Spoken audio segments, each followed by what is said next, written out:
ఎన్టీఆర్ జిల్లా మైలవరం నియోజకవర్గంలో మాజీ మంత్రి వైసీపీ నేత ఆదిమూలపు సురేష్ పర్యటించారు. మాజీ మంత్రి జోగి రమేష్ ను పరామర్శించారు. ఇటీవల జోగి రమేష్ నివాసంపై జరిగిన దాడి గురించి తెలుసుకున్నారు.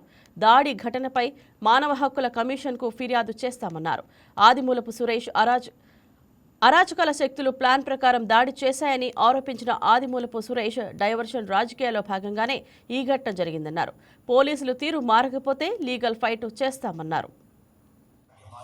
పరిస్థితులు సర్దుమణిగి నార్మల్ వచ్చేంత వరకు మరి ఇక్కడ ఈ కుటుంబానికి ప్రొటెక్షన్ ఇవ్వాలి అని చెప్పి కూడా డిమాండ్ చేస్తున్నాం. ఇదే విషయాన్ని నిన్న నేషనల్ హ్యూమన్ రైట్స్ కమిషన్కి మేమందరం కూడా వైఎస్ఆర్ కాంగ్రెస్ పార్టీ నాయకులు అంటే ఎంపీలు, లోక్సభ, రాజ్యసభ గౌరవ ఎంపీలు, అట్లాగే మాజీ మంత్రులు, ఎమ్మెల్సీలు, ఎమ్మెల్యేలు అందరూ కూడా మా అధినాయకులు జగన్మోహన్ రెడ్డి గారి ఆదేశాల మేరకు నేను ఇవ్వడం జరిగింది. నిన్న ఒక గంట సేపు మరి చైర్మన్ గారికి అన్ని ఆధారాలతోటి, డాక్యుమెంట్స్ తోటి, వీడియో లింక్స్ తోటి, పేపర్ క్లిప్పింగ్స్ తోటి ఏం జరిగిందో కూడా అన్ని వినవించడం జరిగింది.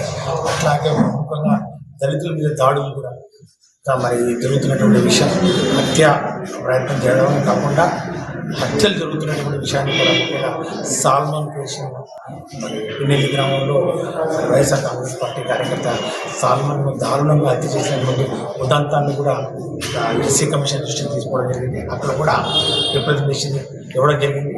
ఈ విధంగా భయపెట్టో, ఈ విధంగా బెదిరించో, దొంగ కేసులు పెట్టో ఈరోజు తెలుగుదేశం పార్టీ, వైఎస్ఆర్ కాంగ్రెస్ పార్టీ కార్యకర్తలు లోపల తీసుకోవాలని, మరి వారిని మరి అడ్డు తొలగించుకోవాలని, వారి ఇష్టారాజ్యంగా మరి మేము పరిపాలన చేస్తామని అనుకుంటే మాత్రం పొరపాటు. వైఎస్ఆర్ కాంగ్రెస్ పార్టీ కార్యకర్తలు కూడా భయపడే పరిస్థితి లేదు.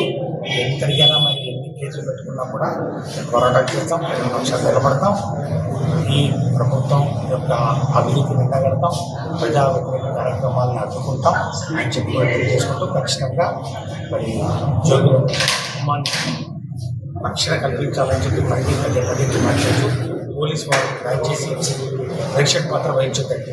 పరిస్థితులు సర్దుమణిగి నార్మల్ వచ్చేంత. హాయ్ వ్యూయర్స్, ఈ వీడియో మీకు నచ్చినట్లయితే లైక్ కొట్టి షేర్ చేసి వైకే టీవీని సబ్స్క్రైబ్ చేసుకోండి.